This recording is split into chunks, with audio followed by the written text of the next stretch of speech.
Okay. So this is a quick overview of what I'm hoping to cover today.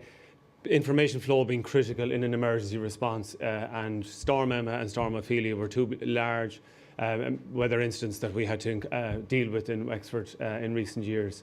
So the critical flow and putting a GIS-centric element to that, the emergency call centre and the whole spatial data capture being a new venture, the reporting of these incidents and sending them via email to area engineers, pertinent jobs, pertinent incidents, and spatially filtering those. The stats then splice and dice the data, get it to the emergency meetings, get some reporting in a fairly quick turnaround. And then the final thing, if I have time, is just we decided to map the passable routes as well, because there were so many of the roads in Wexford that were just impassable for 3 and 4 days. So the old process then, in terms of an incident or emergency call centre management, you know, the old Irish way of someone trying to give you directions down the phone of how to get to a particular place in Ireland. If you get to Sinners Pub, you're gone too far, turn back, all of that stuff. And someone is trying to type this out and decipher it and then try and send it to area engineers who are probably dealing with 300 to 400 calls per day, as well as managing staff, as well as trying to organise machinery. You know, they don't have the time for this. So we said, you know, there has to be a better way than that. So I designed a process from a GIS point of view where we'd have an online mapping system and risk, if you like, because it hadn't been tested, because Storm Emma came on us shortly after I had put this together. And we said, look, if it fails, we're back to the pen and paper anyway. So we said we'd risk it, and we had staff members taking calls, one taking the call and the other mapping the incident straight away. I'm hoping to give you somewhat live demo. I can't do the whole thing, but we'll move on. So as I say, GIS-led communication, that's the critical part here. So that we have council staff, we've management, we've people on the ground, we've area engineers who are trying to deploy resources and staff to the right areas. We also have civil defence with the Gardaí, the ambulance crew. So all those people need this information. And previously we found that lots of people were responding to maybe the same incident, and that's something we were trying to avoid.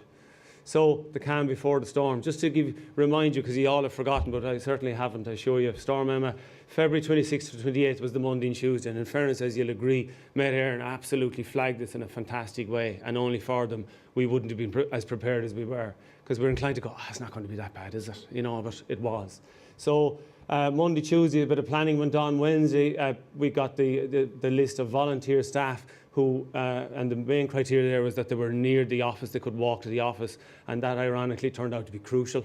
And then I'll go with a live, we went live then March 1st, didn't sleep too well the night before, but it stayed up. We had a short timeline to get things moving on March 1st, March 2nd, early AM, massive snowfall. I mean, it was like Groundhog Day. The people were clearing snow at 9 o'clock, 10 o'clock, and it was just back on the roads again. It was incredible. You had to see it to believe it. Some of us stayed in Wexford town, and we had a fireman driving us in a big 4x4, and that got buried in the snow 100 metres from the hotel. We couldn't get it out, and we had to walk. So that'll give you just an idea, and we thought we were prepared. So we had Friday, Saturday, Sunday, Monday was bedlam. And Tuesday we had the roads cleared again. Just to say, we've 3,600 kilometres of road in little old Wexford, so we have a very dense network. So that just gives you an idea. That was us going home on the Friday evening, walking home. There's the call centre where we had meetings twice daily, and we had the HSC, the Gardaí. We were either conference calling, and so it was quite a coordinated approach. So just, and apologies for this, for those that are into the techie, you might love this. Those that are not, you can just fall asleep. Basically, what's behind the mapping system is a hosted feature service. At the time, I've moved it on a bit, but at the time it was an ArcST SQL database on-premise. We had an air code search configured in. That was critical. And as part of that, I might mention, we had our communication officers, we had Map Alerter, we had Twitter, Facebook, hopping off it to tell people of Wexford, if you're going to ring in, start with an air code. You must know your air code, and that just sped up the process massively for us, and that was probably key to the success as well. So spatial locations, as you know, you're all here because of spatial locations, critical. So the service then was displayed in an ArcGIS online web map, and all the staff could access that via an Active Directory authentication. So if they were a domain user, they just got in, end of story, username, password. There was no messing with all of that. You don't have time to be changing passwords and all of that during a crisis. So the service was displayed in a web app, mapviewer, and what we did then was we have FME workbench. We couldn't survive without FME. And just to give you a rough idea, here we have the spatial filter. Basically, the dot is added to the map for County Wexford for the incident when someone rings in. We spatially filter then with 4 engineering areas in Escorting, Ross, Wexford and Gorey. So if the dot is inside Gorey, it gets shunted off to a HTML report related to Gorey only. We're converting the coordinates from ITN to lat long, and we're concatenating that to a Google Map URL so that the HTML report has a Google navigation link within the HTML report. So we produce the HTML, and then we have an emailer transformer which basically sends the email to the relevant people. So the area engineer in Escorty only got the Escorty incidents, and furthermore they only got the open incidents. Once they close them, they weren't filtered down through wads of paperwork to figure out what else they have to do. The FME server then crucial to this as well, where we scheduled that to run every hour, so they were getting an email every hour. And when it got particularly busy, if there was a particularly busy hour, what we did was have to do a push automatically, or sorry, push manually rather, and we pushed it every half hour. So that's kind of pretty much the workflow. The live demo now, so we're just going to go over to Ger here for a second. So nothing, what could go wrong? There's one part that I can't do because the Wi-Fi here is just doesn't allow the security to go to FME cloud. Thanks, Ger. Okay, so that's the map viewer, just to give you a visual of it. And so you have to zoom in there, that's fine. So this is just a QR code or an air code. So we're just going to do a search on that, and it finds an area in Wexford, and we hit zoom to, and that zooms it into County Hall. So all we do then is someone rings in on the phone, and the other person is fantastic. Okay, live demo. Just gone by time. Alright, we'll just refresh it again in case it has lost the connection. And if it doesn't, we'll move on.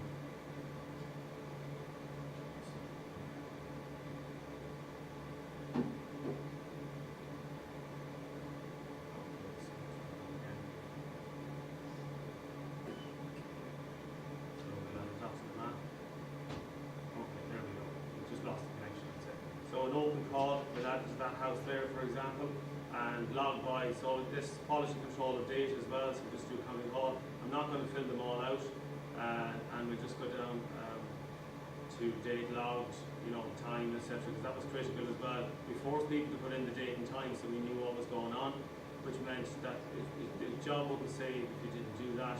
You can add attachments without it. But there's the typical information. But more importantly was the complaints category.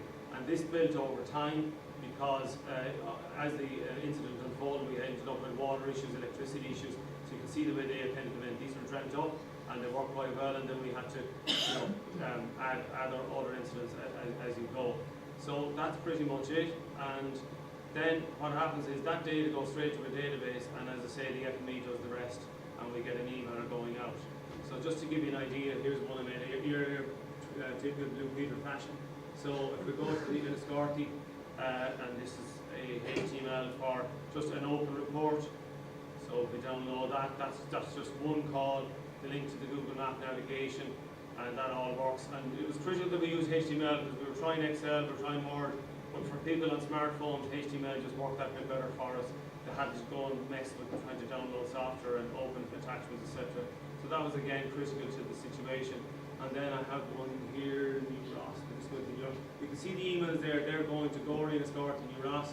So we have 2 reports that we could run. If I can fly back to this for a second.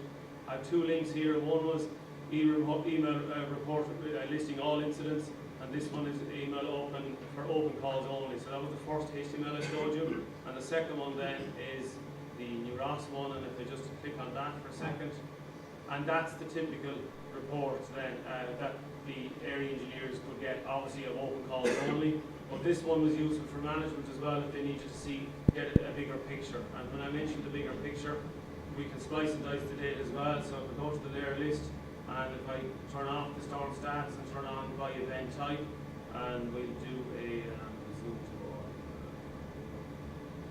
zoom to, and just zoom out here, sorry, now I'm using my mouse.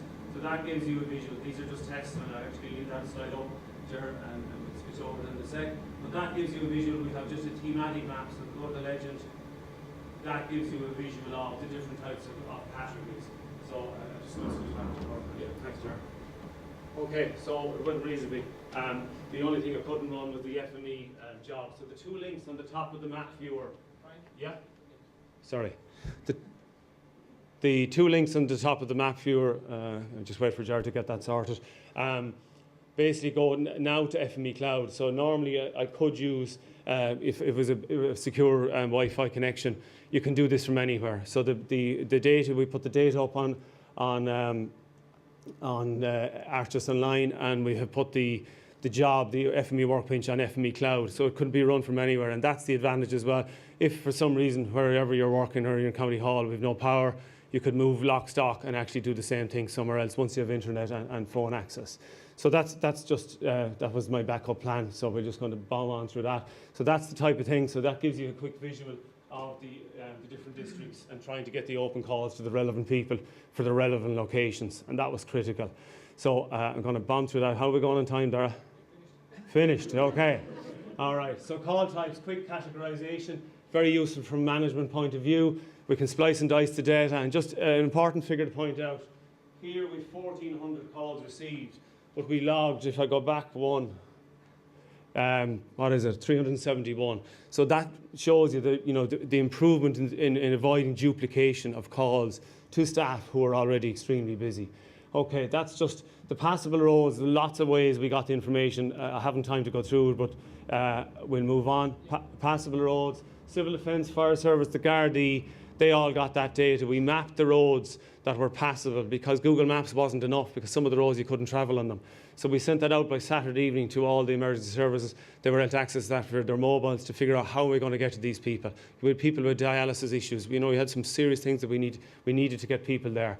That's just a quick Ireland AM on the Monday morning. It went bananas. There was our hit. I shoved a Tegall and it stayed up. That just gives you an idea. There's the wall of snow. There's a Twitter photo. That went viral. Just massive. There's the passable roads on the 5th, 1,600 kilometres that were passable at that stage. We flipped it the other way to show this is what's left, 7 kilometres impassable on Monday the 6th. That's just it. Totes cool, as the saying Gift Grub. We had a visitor down in Wexford. Thanks very much. Okay.